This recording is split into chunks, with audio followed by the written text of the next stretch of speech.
أجود الورى ويا خير من ينهو إلى ربه السرى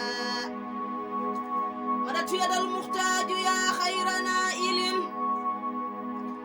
إلى ذلك الدافي وأرجو ندم تترى فإنك باب الله للحق كلهم فمن مقتف فضلا ومن مقتف يسرا وإنك سر الله والجود كله فذا يبتغي جودا وسا يبتغي سرا وإن كنت محصور الجناي لآدس فأنت لمحصور الجناي به جبرا وقد ضاقني كل الجحات ولا أرى كريما فأرجو منه كسف الذي درى جنابك مصعود وفضلك واسع وخيرك موهوب لمن يبتغي خيرا فبسرك الساري وبالمدد الذي تمد به الدنيا جميعا كذا الأخرى وبالمعد الأعلى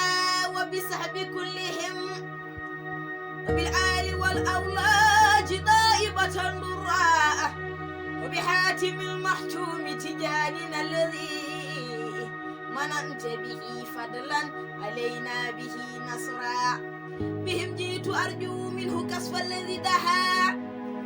وليل مراد لا قطفه شقرا إني يا مولاي جودك سافيا فجودك جم لاحدا به بشرا أتحرمنا جودا فقد قلت سيدي أنا خير من أدم جاء ولا فقرا عليك صلاة الله ما جاء دالب إليك رسول الله يا أجود الورى kala jiɗɗo seydina mouhammad yo partage sallllahu alayhi wa sallam